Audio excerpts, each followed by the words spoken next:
Ladies and gentlemen, good day and welcome to the PI Industries Q1FY27 earnings conference call. As a reminder, all participant lines will be in the listen-only mode, and there will be an opportunity for you to ask questions after the presentation concludes. Should you need assistance during the conference call, please signal an operator by pressing star, then 0 on your touchtone phone. Please note that this conference is being recorded. I now hand the conference over to Mr. Nishit Solanki from CDR. Thank you, and over to you, sir. Thank you. Good afternoon, everyone, and thank you for joining us on PI Industries Q1FY27 earnings conference call. Today, we are joined by senior members of the management team, including Mr. Mayank Singhal, Executive Vice Chairperson and Managing Director, Mr. Sanjay Agarwal, Group Chief Financial Officer, Dr. Atul Gupta, CEO, CSM, AgChem, and Executive Director, Mr. Jagresh Rana, Global CEO of PI Ag Sciences. We shall begin the call with key perspectives from Mr. Singhal. Following that, Mr. Agarwal will share his views on the company's financial performance. Thereafter, the forum will be open for question and answer session. Before we begin, I would like to underline that certain statements made on today's conference call could be forward-looking in nature. A disclaimer to this effect has been included in the investor presentation that is available on stock exchange website and also shared with you earlier. With that, I invite Mr. Singhal to share his perspectives. Thank you, and over to you, sir. Yes, thanks. Good afternoon, everyone, and thank you for joining the call today. I will share a few of my perspectives on the agrochemical industry dynamics, followed by PI's performance and progress on its new strategic initiatives. The global crop protection market is showing early signs of demand and stabilization. While the geopolitical and energy disruptions have moderated, the need for resilient supply chains and diversification needs have been reinforced. This environment plays directly to PI's strengths. As a research technology leader, we need unique proposition of a long-term partnerships. The industry is going through a structural shift with adoption of safer, more sustainable technologies, while increasing scrutiny and replacement for older technologies and solutions with limited innovation to answer these challenges. In addition, competitive edges is moving forward with innovation, process excellence, and ability to commercialize new complex solutions. As you know, PI has invested ahead of the trend to differentiate its capabilities in the area of research and technology to find chem-bio solutions for the end farmer.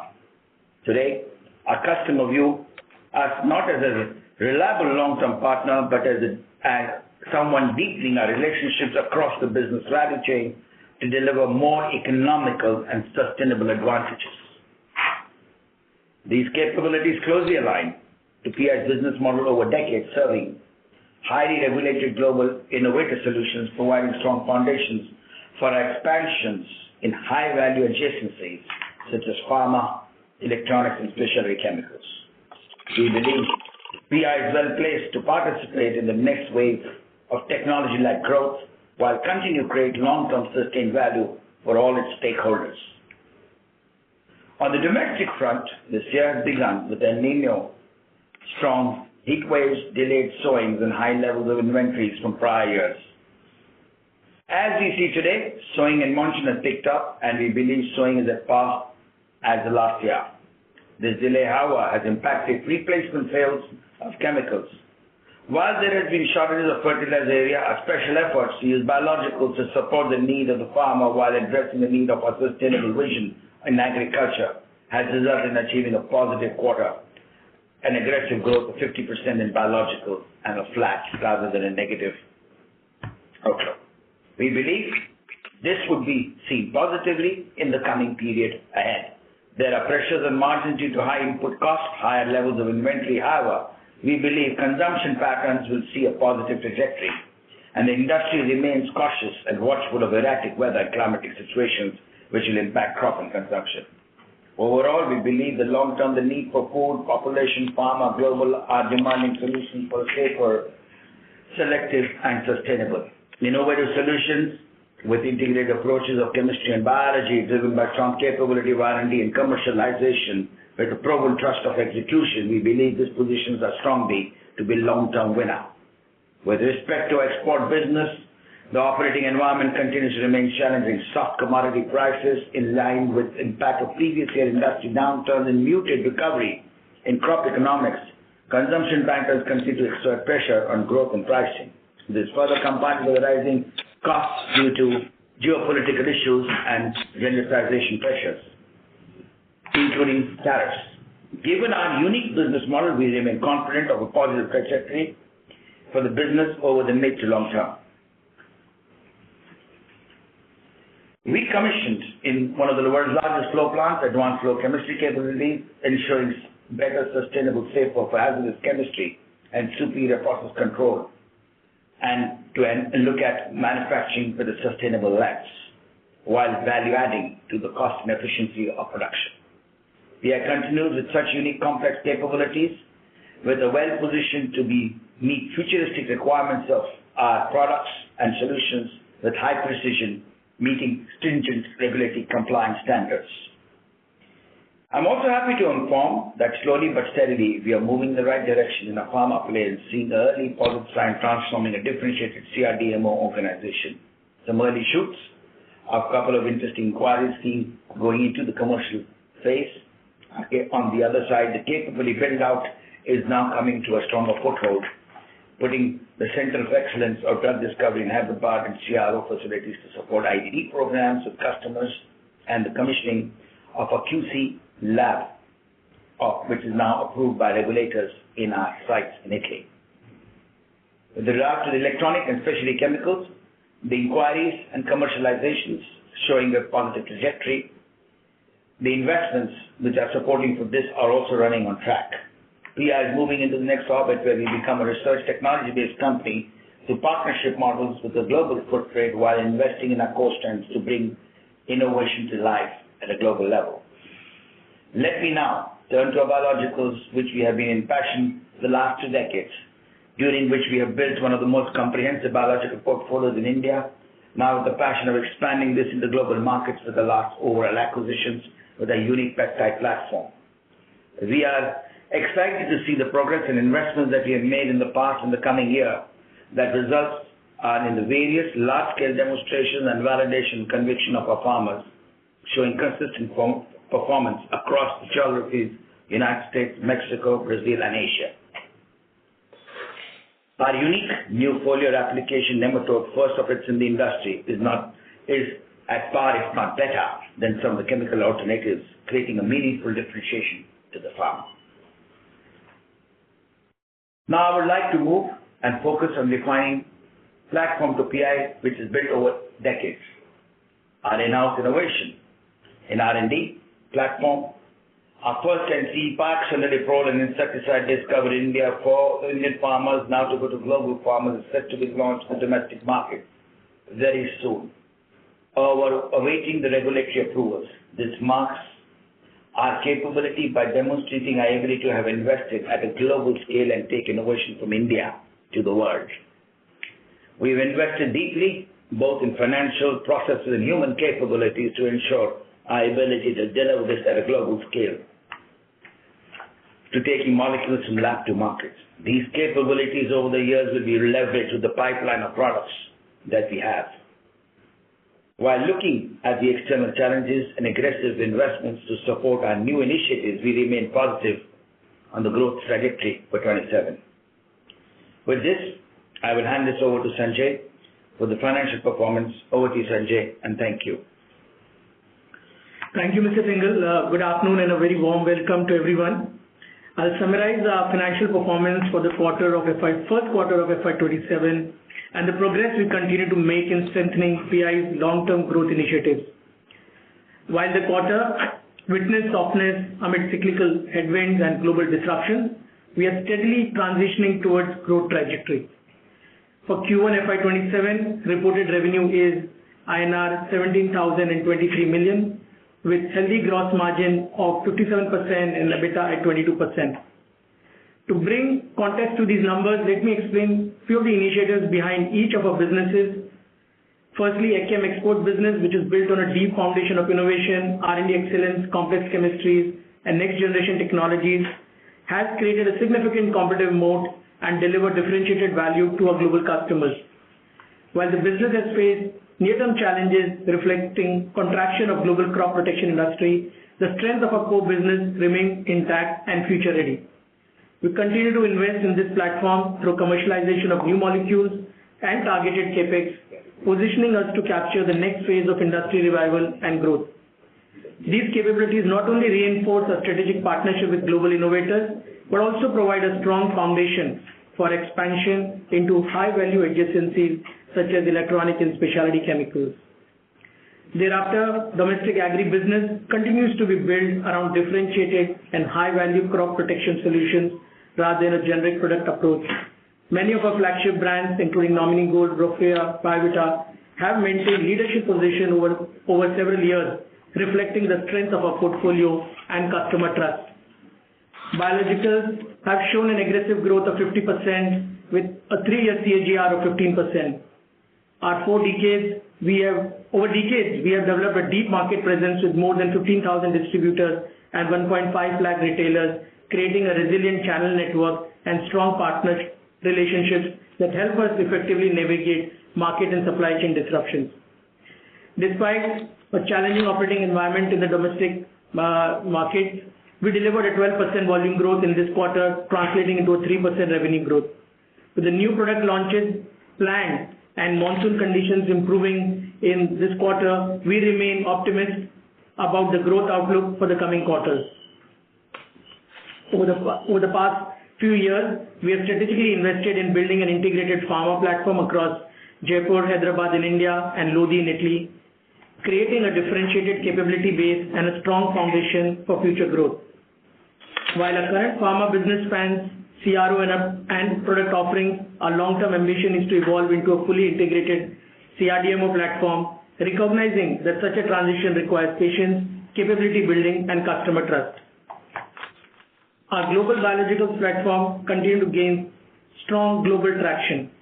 We are on a track for aggressive growth across Brazil, Mexico, Europe, and US, supported by 500 plus field trials, 1,000 plus grower engagements are strengthening our market presence and accelerating adoption.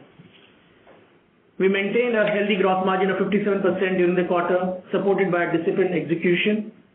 While margins remain robust, we continue to closely monitor the operating environment given the volatility in the raw material prices. EBITDA for the quarter stood at 3,693 million, translating into an EBITDA margin of 22%. This performance has been delivered while we continue to invest significantly in our future growth platforms, including new businesses, innovation initiatives, and R&D investments, which contribute 3 to 4% of our revenue. We expect ETR for FY27 to be around 24%. Moving on to balance sheet, we have always believed in disciplined capital allocation and therefore maintain a rigorous focus on net working capital as well. Despite the challenging environment, the team delivered an impressive reduction of 19 days in net working capital, releasing 300 crores of cash. We continue to drive excellence across our commercial and sales team to further strengthen working capital efficiency, which is in any way best in the industry. Our strong debt-free balance sheet supported with net cash of 38 billion provides resilience and flexibility for strategic investments. We expect FY27 to be better over FY26, driven by recovery in exports in second half, supported by our new product launches and gradual scale-up of our pharma and global biologicals business. With this, I conclude my opening remarks. I will now request the moderator to open the forum for Q&A. Thank you. Thank you. We will now begin the question and answer session. Anyone who wishes to ask a question may press star and 1 on their touchtone telephone. If you wish to withdraw yourself from the question queue, you may press star and 2. Participants are requested to use handset while asking a question. Ladies and gentlemen, we will wait for a moment while the question queue assembles.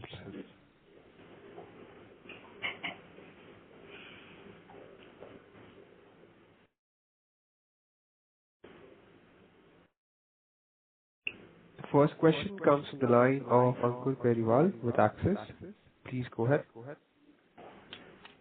Yeah, hi, good afternoon, sir. Thanks for the opportunity. I'm audible, right? Yes, we can hear you, Ankur. Yeah, hi. Okay, so first question on, the new molecule pipeline. Our annual report talks of, 90 molecules under various stages of, progress. Out of them, 60% of them are at advanced stage. Could you help us better understand how should one look at this pipeline across the AgChem, electronic, as well as, pharma, biologicals, etc.?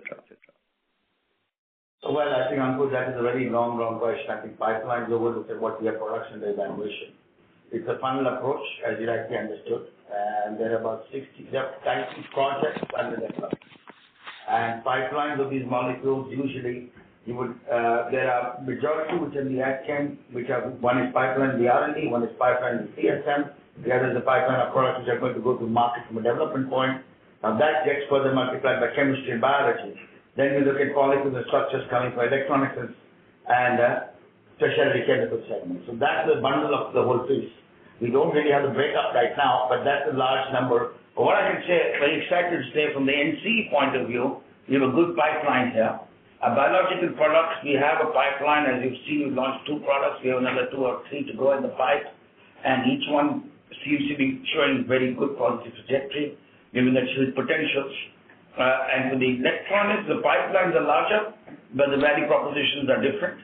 So they're different. So I would say the pipeline is aggressive, if you were to ask me in one summary line. And it is interesting to see that some of these fructify would give us some great positive trajectory in the mid to long term. Sure, sir. And, just the comment that we had made launching of, 4 to 5 molecules in FY27, would this be across only AgChem or this includes electronic chemicals and, other products as well? Broadly in the AgChem area this year. The electronic chemicals and 2 would be about a couple of products and 1 or 2 in the pharma, which is not really covered yet, and more in the health sciences that you would see that in that segment. Yeah. Okay, sure.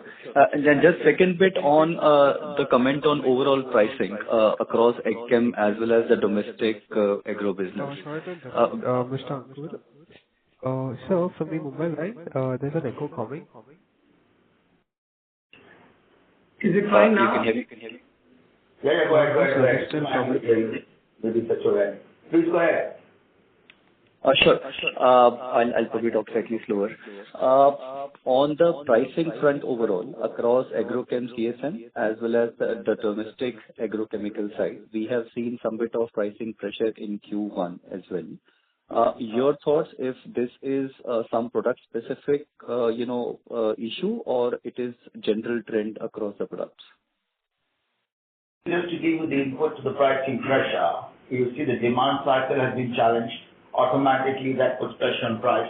You've seen the last year performance in the ag industry has not been that aggressive, followed with the commodity prices have not picked up. So these are directors which put up directives to the pricing pressure. But also the other challenge, and the consumption pattern is not high. That is the pricing pressure. On the other hand, you have the challenge of the input costs.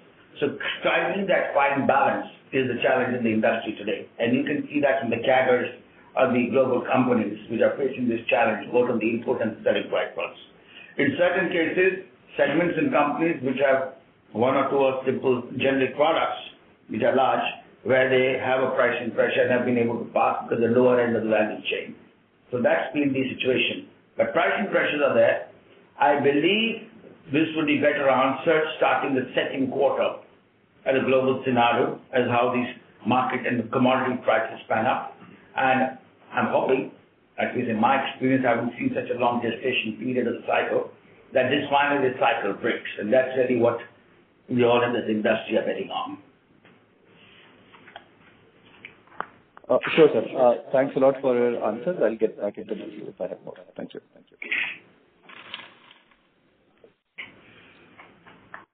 Thank you. The next question comes from the line of Tejas Pradhan with Citigroup. Please go ahead. Yeah. Hi, sir.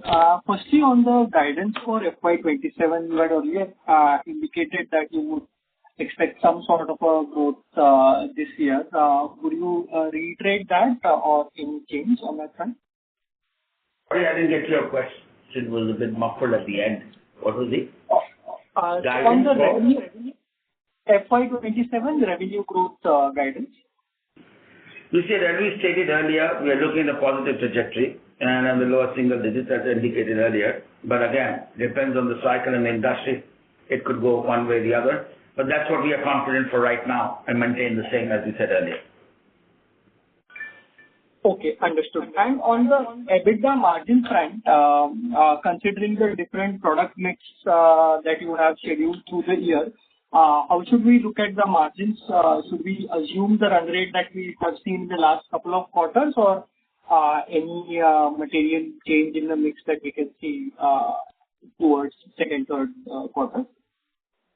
Margins are not that straightforward as you would appreciate, given the geopolitical situation, the commodity prices, and the logistics and scenarios. But at the product level, product mix we will try and maintain with the optimization that the company is trying to do is to manage and look at meeting the targeted gross margins. There could be challenges from a contraction that could become a challenge, but companies saying how we optimize those areas. Not necessarily product mix is something the only answer to that solution. Again, opportunities may change with margins and structures. So that's the way we are. So to answer objective very precisely, our objective is to keep and sustain our gross margins at the best possible levels by optimizing and being agile, given the best situation to be managed for the industry scenario in the volatile world that we are in today. Sure, thanks. And just lastly, could you share the contract asset number for June 26?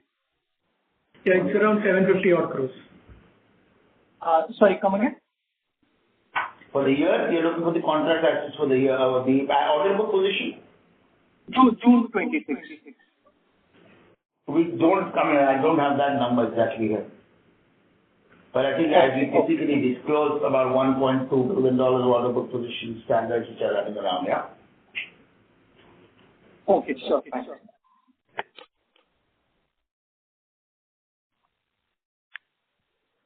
Thank you. The next question comes from the line of Rohit Nagraj with 360 ONE Capital. Please go ahead. Yeah, thanks for the opportunity. So first question is on pipes and electrode.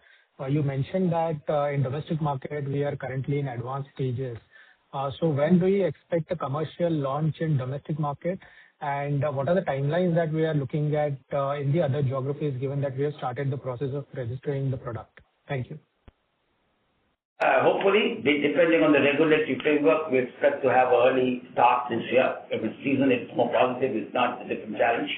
But we're hoping within the year, we should get the launch for India. On the other geographies, we will be finding with the local regulatory data coming in some of the geographies, one coming up for one geography next year and the one for the year after. That's the plan for now. Sure. Thank you. And second question is on the contribution of the new products in our CSM segment during Q1.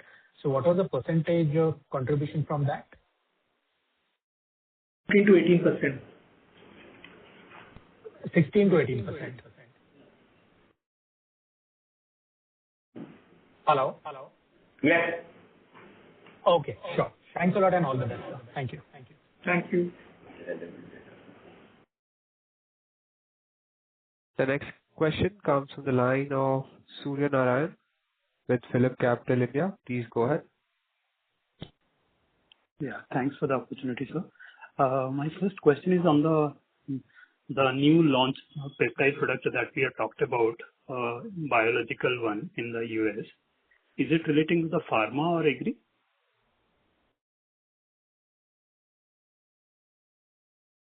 Not in the product launch, we are more in the CRDMO play. So just to clarify, this is more in the agri as you would see in the investor deck in my communication. Okay, sure. It is agri related. And also if you can talk something more about sir, am I audible? Yes. Yeah. So if you can also talk something about the new molecules, 3 molecules that has been launched for the export market and any visibility, commercial success about those and the line of the product, anything on that you can add on that. These are for agri applications. They're new generation products which we are working with global innovators That's the only level of information I can really disclose for today because they're still under development phases and confidential in nature. Okay. My next question is on the CapEx side. In fact, despite of the industry challenges and all that, our CapEx momentum is very, very steady and consistent on that front. This quarter also, it looks like more than 250 to 60 odd crore kind of a number that we are looking at. So what is driving these CapEx investments, and what would be the full year CapEx guidance that you can talk about for current year? So I think just to give you we have given a guidance of 700 to 800 crores, which is the standard CapEx, as you rightly said. Our present investment is 250. They are going into three verticals: the existing manufacturing assets needing investment, and our investments going to our new verticals, and our innovation-led approaches in geographies and products. Okay. Just one clarification about the export growth number that we have indicated in the presentation. So we have mentioned that there is a volume decline of 8%, while value decline is 12%. But if I see the rupee depreciation benefit, that itself on a YY basis is around 13 odd percentage.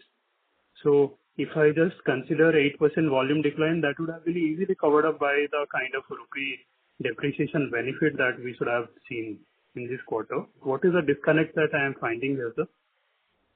Happy that you asked me this question at the time when the early days. I remember when the rupee was appreciating, people were asking, oh, why is that? I think our business manufacturing approach has been a pass-through model of value propositioning, right? So certain areas currency benefits and certain areas non-currency benefits. Optimization is about managing margins at the optimum level. So that is really the way we have looked at the currency benefits. And that's how it gets through. So it's a complex model for PI, as we discussed in the past, because currency benefits or on value benefits are shared. And also we have currency risk management, which is also put into play. Given that our business is not of currency, but our business is more about the product and margin that you want to sustain. Sure, sir. Just one last point from my side. Regards the domestic growth, we have seen volume decline of 12% in the current quarter. Obviously, this is because of the delayed sowing. And we're not sorry, just for correction. We are the only few who have grown at 12% volume. Yeah, 12% it's a decline. It's a growth in the volumes. Oh, okay. Sorry. That is my mistake. Yeah. Thank you, sir. Thank you for answering my question. Thank you. The next question comes from the line of Sanjay Kumar with iThought PMS. Please go ahead. Hi. Thanks for the opportunity. We seem to have 550 crores of expenses in pharma, and we're doing more capex in North America. So has this acquisition not worked out? Also, can you give the list of molecules we are working on in pharma? Of these, how many are in late stage, say phase 3 and commercial? Okay, so I think I just want to clarify to you the strategy. We are not in the business of molecules. We're in the business of services, where we do contract manufacturing for products and drugs which are under development or at early stage development. That's what's called CRDMO. That's really where we are focusing. So we cannot be disclosing patented or to be patented molecules and codes because it's not our products. Till they become products and they were globally known. On the other hand, just to answer, yes, as you would understand, the contract manufacturing business has a long gestation period because you're starting to work in the pharma sector, as you would all appreciate and you know better than me, that you need to start with the customer, the early stage of development, then through the development stage of support, and then when it gets to commercialization scale, then goes to volume growth. So investments in the regulatory framework, because the regulatory requirements need to be made upfront, so that you are a part of that value chain. As product progress, we are able to optimize. So usually the CRDMO in pharma is a long gestation J curve. That's how I would answer that. No, I understand because other CRDMO companies give that list. Anyway, second question on pyroxasulfon's efficacy. It's a diamide belonging to the same class as CTPR. And I tried to look up data as to what is the efficacy against many of these pests. How do you compare it with CTPR? And is this a flow chemistry based manufacturing process, and what is the out-licensing potential? Well, we are not benchmarking it to CTPR. Diamide doesn't mean it is only CTPR as a diamide. There are many diamides which are working in different segments, at different pests, at different stages. So when we have a different value proposition for our product, right? But yes, it is in the diamide class and in that segment, but with a differentiated approach. So that's one clarity. Clearly, we see good potential for the certain amount of crops where we see the advantage of this product compared to competing landscape. And that is also creating initiative and dialogues to look at partnerships and global footprint. Okay, so last question. On our largest molecule today, I believe we have developed flow chemistry process capabilities. Does this help in our EBITDA margins, and what is our relationship with our partner? Is there a possibility of the partner shifting to lower cost suppliers? Well, I do not want to dwell into the commercial negotiation and contracting with our partners. So because that's again tied under NDA and CDA, as you would appreciate. Clearly, we have a very long-term strategic partnership which is aligned together for over 5 decades, and we believe we will co-create and co-compete to take on the competition as things come through technology, through innovative dialoguing and discussions to look at the market. So we don't see a challenge from that perspective with our partner. Got it. Thank you, sir. I'll come back in the queue.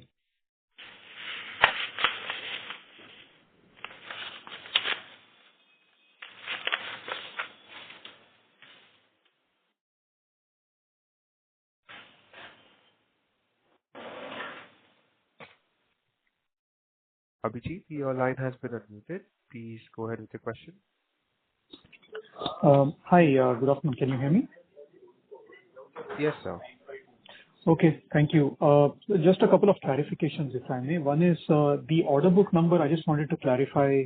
I think you cited a number of $1.2 billion previously, a little earlier on the call. Is that the correct number? Did I catch it correctly? The order book you are asking, right? Yeah, that's right. Correct. Okay, so that is stable sequentially, basically. Yes. Okay. And on the contract asset side, Sanjay, I think in response to a previous question, you mentioned the number of 750 crores. Did I catch that correctly as well, or some correction? No, that's also right. Okay, all right. And then just one final thing on the domestic business. When we look at PI's peers that have reported so far, they've generally talked about soft volume growth, but a lot of price-driven increase in revenues, given just the pricing inflation post the Iran war. In our case, it seems to be the exact opposite. Pricing under pressure, but volumes growing double digits. So, I mean, any color or any comments on just what the disconnect might be? The industry, so on a lighter note, yes. Our approach has been to push and take market share with our products which were moving in that market share and not look at price softening. And price escalation has purely happened in the high generic product ranges because that's where the commodities impact more, the basic ingredient commodities, yeah? Okay, understood. Thank you so much.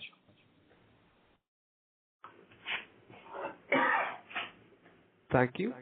The next question comes from the line of Riju with Antique Stock Broking. Please go ahead. Yeah, hi, a few bookkeeping questions. If I look at your subsidiary financials data, so the EBIT comes roughly at 120 CR loss, but the pharma EBIT has roughly around 60 CR loss. So what's the disconnect, or like where we are, spending our money in the subsidiaries? If you could explain that. Business. There are several other new initiatives which we have built up over last few years, and the losses or the ramp up of investments is what you're capturing between standalone to consolidated. So let me take that example to be very specific rather than We are right now in our global biological business investing heavily in market development activities, as Sanjay stated earlier, 1,000 pharma interactions, 500 demonstrations in global geographies, and to bring satisfaction over a couple of seasons, and that is expected to earn revenue at a later stage. These require human resources, because this business is more about soft investments, and those soft investments come in the P&L as a part of expenses. So that's really the challenge, and you will call it good losses, which is equated to investments in our view, because you're building investments to create business for the future. Whereas from a financial angle, you're right, it looks like losses.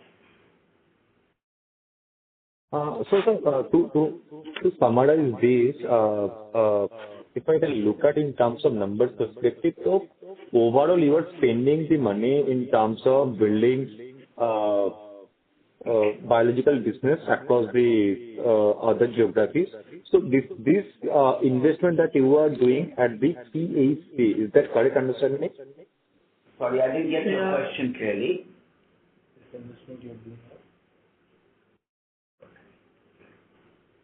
Hello? Your voice is not coming clear. Can you repeat, please? Yeah. So my question was regarding the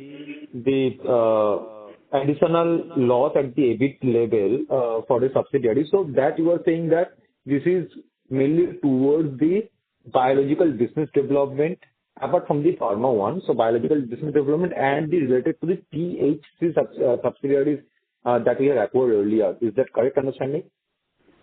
Yeah, I think sort of what I can gather completely. But yes, these are new businesses, whether it is pharma business or the global biologicals business, which is where we are front loading the investment so that we get the growth in the next few years.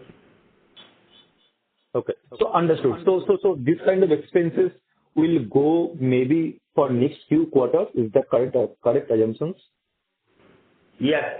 See, understand we are building new technologies, right? New capabilities. They need investments up front to demonstrate benefit to the end consumer. Once they're well established and the capabilities in the others are well established, the revenues and the business starts taking off.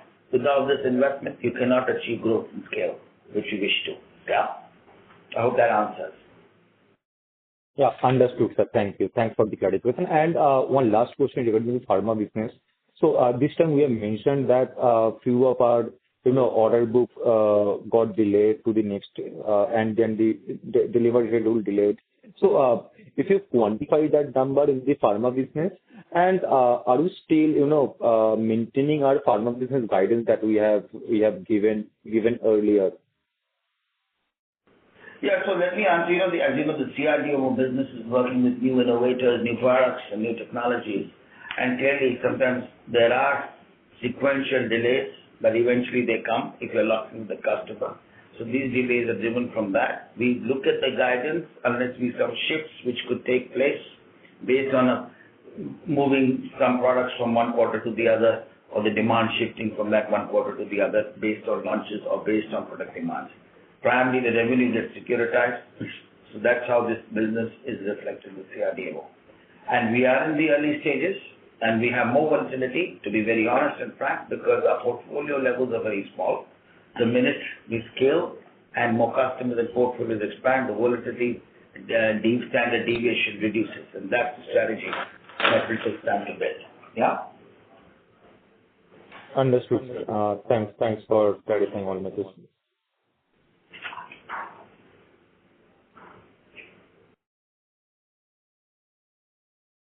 Thank you.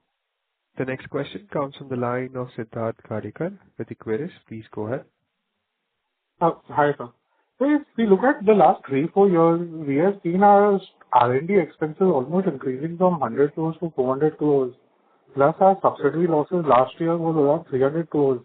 So how should we look at these losses going ahead? Because even this quarter, we have seen almost 100 crores EBITDA loss in our subsidiaries, which is largely pertaining to the biologic business. So is there any timeline that where these businesses break even and how these expenses should be looked at over the medium term? I just want to clarify one thing, my friend. R&D to us is never a loss. It's a value to creation that we're doing. And I think if you look at global benchmarking, and there's one of the things when we're pushing India into the innovation bucket globally in any business, people are asking, why do companies spend, how much money do they spend in research? Research is creating value for sustainability going for organizations into the future. Yes, this is strategic direction. We are passionate about R&D, and now not only passionate, we are now a performing company for R&D in the areas of our chosen field. This expense is going up. Yes, it creates EBITDA margin constraints in the operating day-to-day, but in the long term, it's a sustainable and growth accretive approach by investing in R&D to create scale and impact at a larger level. So that's the way we are seeing. Yes, that's the investment, and I think we remain at that level of a certain percentage, at 3 to 4% investments of our revenues into research. So secondly, on the biologics business, last year we had an EBITDA loss of 120 crores in the global biologics business. Can we share these numbers on a quarterly basis and how is this business shaping up? Because till the annual report is out, we don't get any color on how this business is going about. And suddenly we see a 120 crores EBITDA loss in that business where you have never highlighted that these are the kind of investments we have made in that business.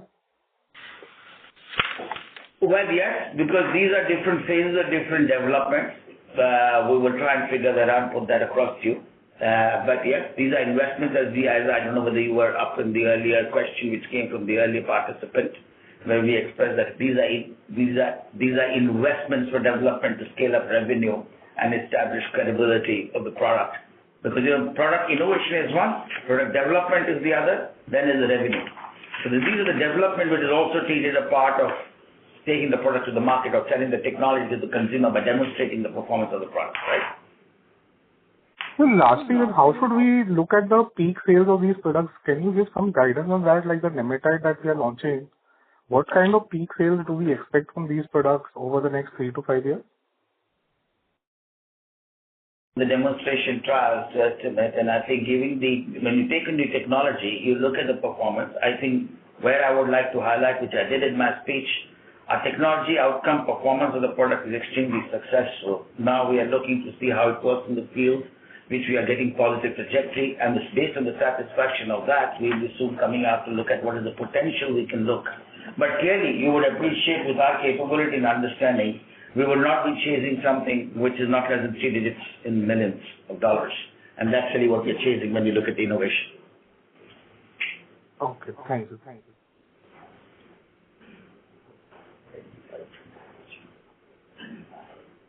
Thank you. The next question comes from the line of Anand Jain. Please go ahead.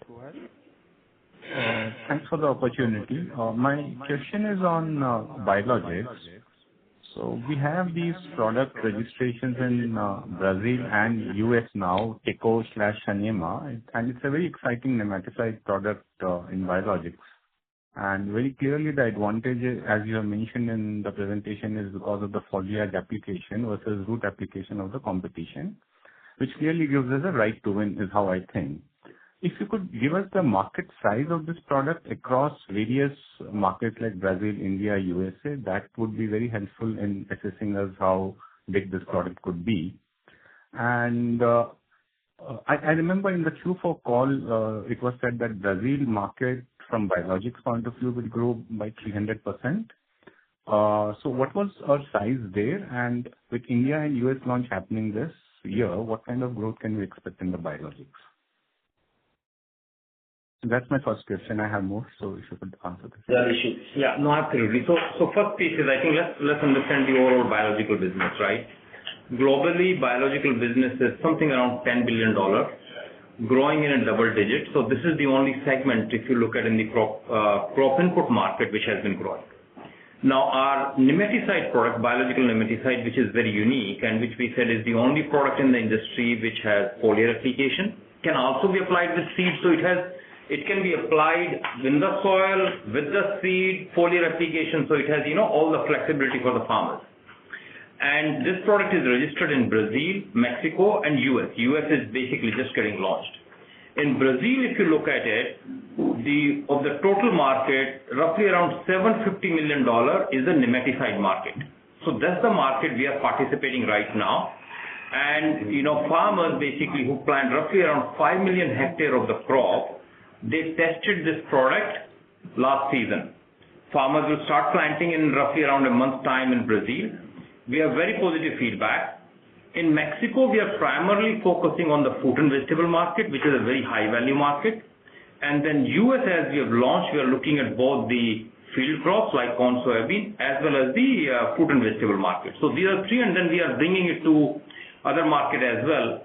The other fact maybe I just want to share is nematicide or nematode management is a relatively newer concept. Nematodes are present everywhere, but farmers don't realize it. And we see a significant opportunity even in India and other markets as well in the future with this. And only one line of caution that I would put, please appreciate that where the usages are there, when we're doing for a foliar application, we are also trying to send a new concept to the farmer of changing his habit. Yeah. But which is better for him, but as you would appreciate, any habit change, any concept change takes some time and investments to deliver that value. So is it a fair understanding that this particular product, because of the foliage application, need not be used at the time of planting the crop, but can be used later when the nematode issues appear? Is that a fair understanding? Because the competitive products actually require you to use right at the time the crop is planted.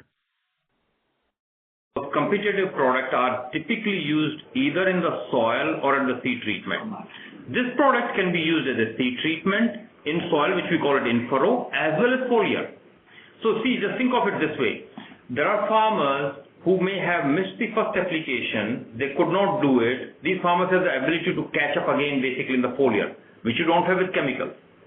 Another piece, think of the permanent crops, typically the fruit crops which are there, or long duration crops like sugarcane, cotton. In these crops, normally when you do the early application with seed or soil, it doesn't take you all the way through. Here farmer has the option to come back again and apply. Right? So it's a flexibility as well which this product is offering, which is very unique effectively. No one has in the industry this kind of product. Thanks for that, sir. My next question is on pyroxoniliprole, and I think this was asked by an earlier participant as well. Now, we don't want to compare this with CTPR, which is another diamide, but what I wanted to understand is if you can give us some kind of efficacy data. Like, there are two things which matter most. One is efficacy against various pests / crops, and then the days between repeat application. Because what you've seen is that, the most commonly used diamide, which is CTPR today, the efficacy has just gone down significantly, and farmers are kind of using it after every week.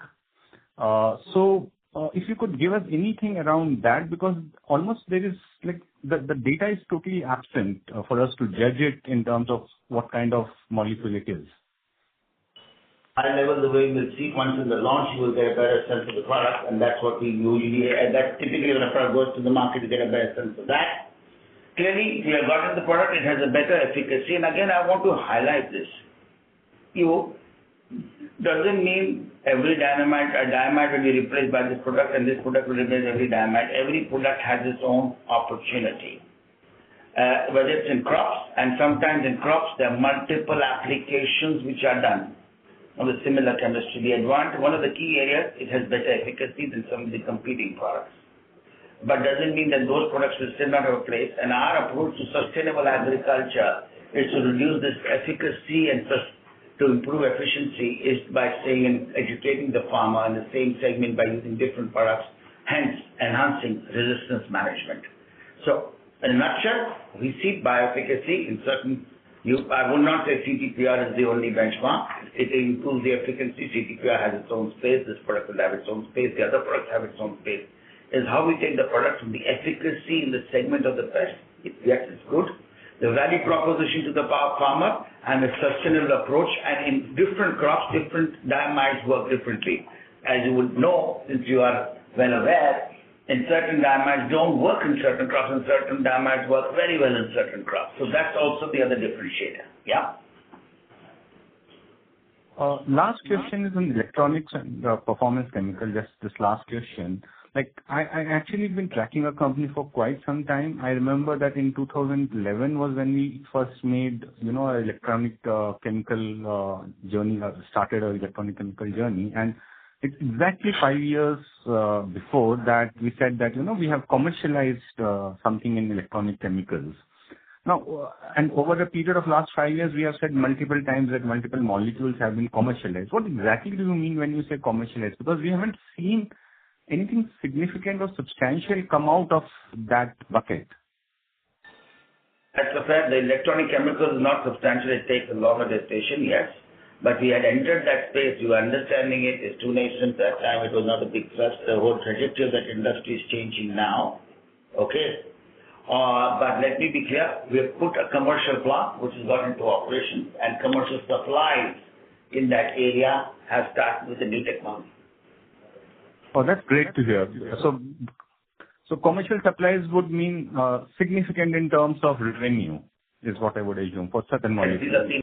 Honestly, because if you're trying to get in $1 billion play, but significant from our perspective to have entered that space.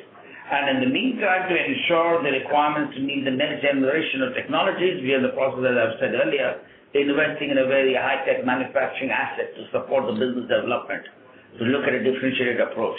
Because the whole sector is far more dynamic than any other sectors, and the evolution, the requirements of technology and products is constantly changing. So that's how we're trying to address, rather than go to the lower end of the value chain at a commoditized approach.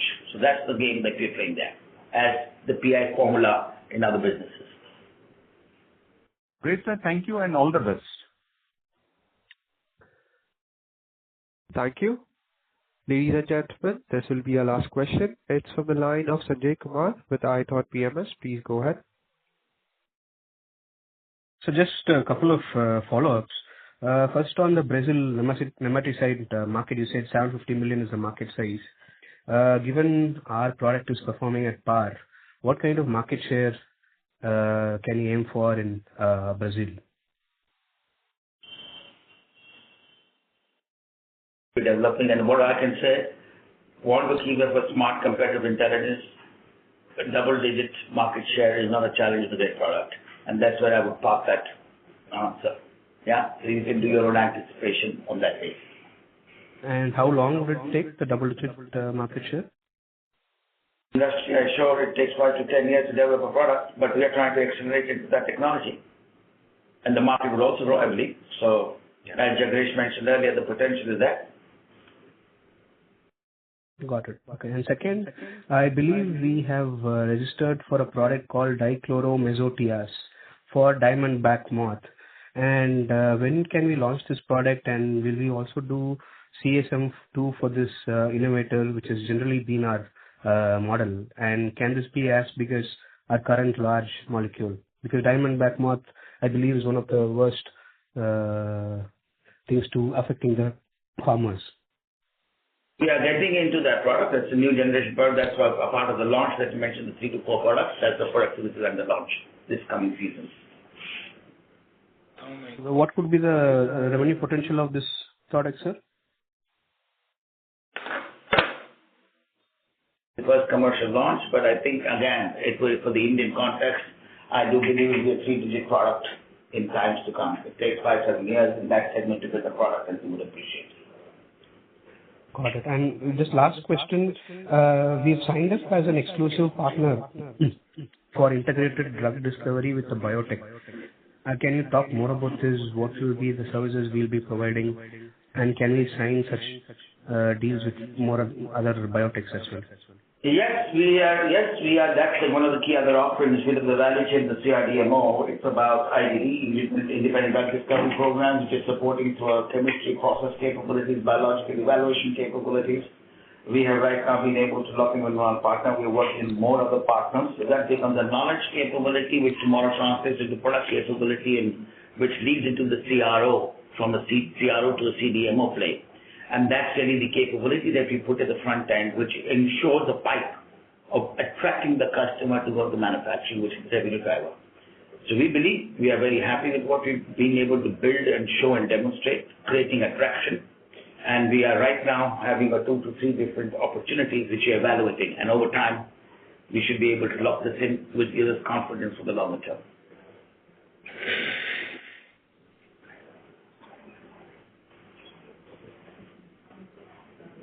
Yes, sir. Sorry to interrupt. The current participant has been disconnected. Ladies and gentlemen, that was the last question for today. I now have the conference over to the management for closing comments.